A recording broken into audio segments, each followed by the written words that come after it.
Selamat berjumpa kembali di pelajaran sistem robotika. Pada pertemuan ini kita akan membahas tentang komponen sistem hidrolik. Ini adalah rangkaian komponen sistem hidrolik secara keseluruhan yang terdiri dari tangki, motor listrik, pompa, katup atau valve, aktuator, dan pipa selang. Ini kalau gambaran secara utuh. Kita akan membahas satu persatu dari komponen-komponen tersebut. Yang pertama adalah pompa hidrolik. Pompa hidrolik berfungsi untuk mensuplai fluida hidrolik pada tekanan tertentu kepada sistem hidrolik.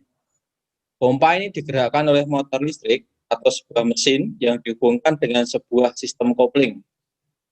Sistem kopling yang digunakan dapat berupa bel, roda gigi, atau juga sistem fleksibel elastometrik. Ini adalah simbol dari pompa hidrolik. Beberapa tipe pompa hidrolik yang digunakan: satu, gear pump, bersifat murah, memiliki ketahanan yang lama atau awet, sederhana pengoperasiannya. Tetapi kelemahannya adalah memiliki efisiensi yang rendah, karena sifat pompa yang berdisplacement tetap, dan lebih cocok untuk digunakan pada tekanan di bawah 20 MPa atau 3000 PSI. 2. Fan pump. Pompa ini murah dan sederhana, biaya perawatan yang rendah, dan baik untuk menghasilkan aliran tinggi dengan tekanan rendah. Berikutnya adalah axial piston pump. Pompa ini dapat berjenis wasplate atau juga check ball. Jenis pompa ini didesain untuk dapat bekerja pada displacement yang bervariasi, sehingga dapat menghasilkan aliran dan tekanan fluida hidrolik yang bervariasi sesuai dengan kebutuhan. Jenis yang paling banyak digunakan adalah hose-plate pump. Pompa ini dapat kita ubah sudut hose-plate-nya untuk menghasilkan langkah piston yang bervariasi tiap putaran. Jika sudut semakin besar, akan menghasilkan debit aliran yang besar dengan besar tekanan yang lebih kecil, dan begitu pula sebaliknya. Ini adalah penampang dari hose-plate hidrolik pump. Ada beberapa komponen yang ada di dalamnya untuk hose-plate hidrolik pump. Berikutnya adalah radial piston pump.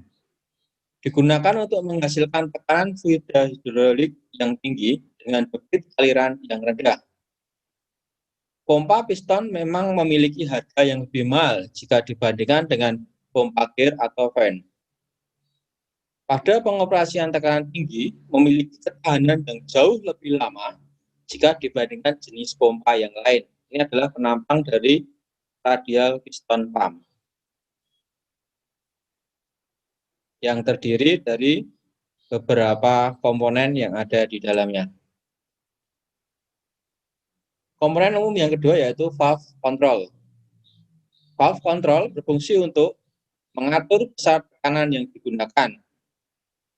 Valve ini biasa disebut dengan pressure regulating valve. 2. Mengatur arah aliran dari fluida hidrolik. Arah aliran yang dimaksud adalah berhubungan dengan sistem aktuator.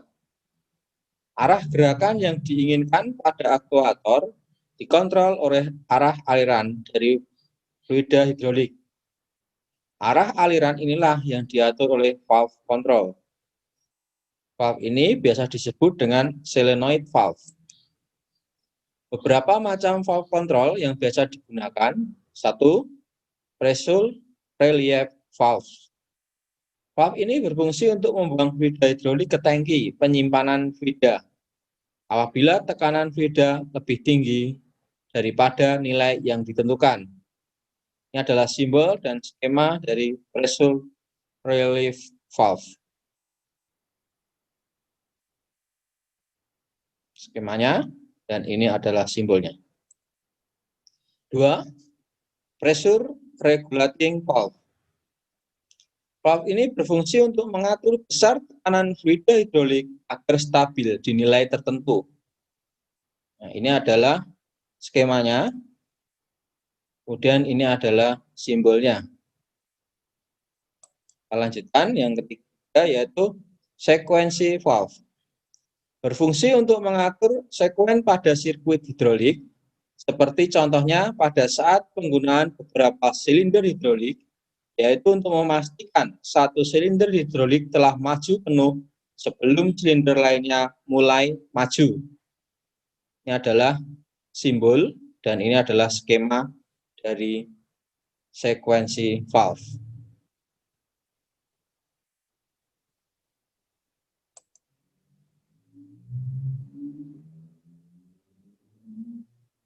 Empat, yaitu check valve. Fungsi untuk mengatur arah aliran fluida hidrolik agar searah dengan tidak ada aliran yang terbalik. Ini adalah fungsinya, kemudian sini adalah simbolnya, dan kemudian adalah skema check valve-nya. Simbolnya hampir sama dengan yang ada di pneumatik. Yang kelima adalah pilot valve. Valve ini sebagai kontrol sistem hidrolik. Digunakan untuk mengatur output aktuator sesuai dengan yang diinginkan. Ini adalah pilot operasinya. Ini penampangnya, kemudian ini simbolnya, dan ini adalah letaknya dalam rangkaian hidrolik. Posisinya bisa Anda lihat. Oke, kemudian komponen yang ketiga yaitu aktuator. Aktuator hidrolik atau hidrolik aktuator merupakan komponen sistem hidrolik yang digunakan untuk menggerakkan beban. Aktuator mengubah tenaga hidrolik menjadi tenaga mekanik, linear maupun putar.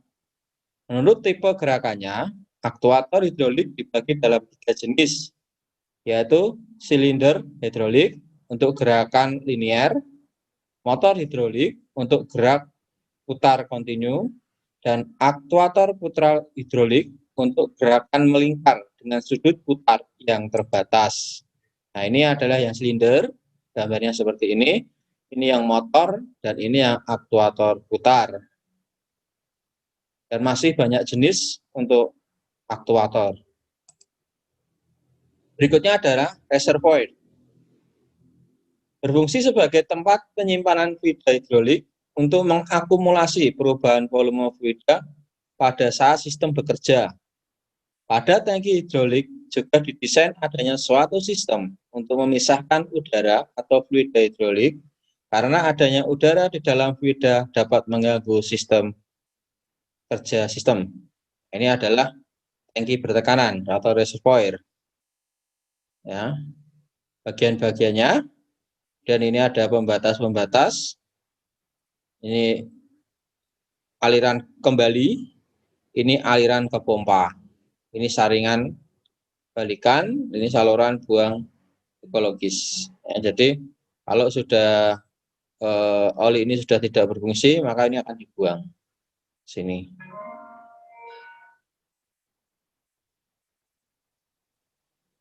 Baik, kita lanjutkan untuk komponen yang kelima yaitu akumulator. Alat ini berfungsi sebagai penyimpan energi tekanan pada fluida hidrolik dengan menggunakan gas. Alat ini termasuk alat tambahan yang tidak semua sistem hidrolik menggunakannya. Jadi bisa digunakan, tapi juga tidak. Tapi akan lebih aman jika menggunakan komponen ini. Tujuan penyimpanan energi tekanan tersebut adalah untuk menstabilkan tekanan fluida apabila terjadi penurunan tekanan ketika yang sesaat, agar tidak mengganggu aktuator yang sedang bekerja. Komponen yang keenam adalah fluida hidrolik yang sudah kita bahas di minggu yang lalu atau pertemuan yang lalu. Fluida yang digunakan pada sistem hidrolik biasanya berbahan dasar minyak bumi dengan tambahan zat-zat adiktif. Spesifikasi penggunaannya berdasarkan kebutuhan yang diinginkan, misalnya ketahanan terhadap api jika digunakan pada industri dan lingkungan yang panas, atau juga pada industri makanan digunakan fluida yang food grade biasanya minyak tumbuhan atau juga air. Fluida hidrolik selain sebagai fluida kerja, juga berfungsi sebagai pelumas pada komponen-komponen sistem hidrolik. Komponen yang ketujuh adalah filter.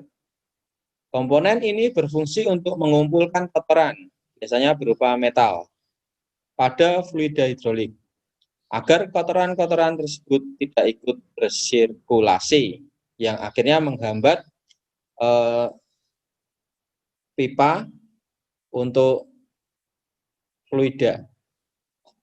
Komponen ini sangat penting karena kotoran metal selalu diproduksi pada setiap sistem hidrolik. Kotoran metal ini terjadi akibat gesekan dari komponen. Biasanya filter diposisikan pada sisi succession pompa hidrolik. Kebersihan filter harus tetap terjaga karena apabila terlalu kotor dan menyebabkan aliran fluida terhambat, dapat menyebabkan kavitasi atau pompa hidrolik yang sangat berbahaya apabila itu terjadi. Jadi bisa meledak kalau tidak dibersihkan secara rutin. Komponen yang terakhir adalah pipa aliran. Pipa yang digunakan untuk aliran fluida hidrolik dapat berupa pipa standar, tube atau juga berupa hose. Tube berdiameter sampai dengan 100 mm. Diproduksi oleh pabrik secara memanjang tanpa adanya sambungan. Digunakan untuk tekanan hidrolik tinggi yang presisi. Sedang pada pipa standar biasanya digunakan pada operasional tekanan rendah. Dapat menggunakan sambungan, biasanya berupa sambungan las. Untuk hose dalam bahasa Indonesia dikenal dengan selang. Namun selang yang dapat beroperasi pada tekanan tinggi dan biasanya juga pada temperatur yang tinggi. Jadi ini selangnya selang khusus yang bisa digunakan pada tekanan tinggi. Sekian materi untuk hari ini. Terima kasih dan selamat belajar.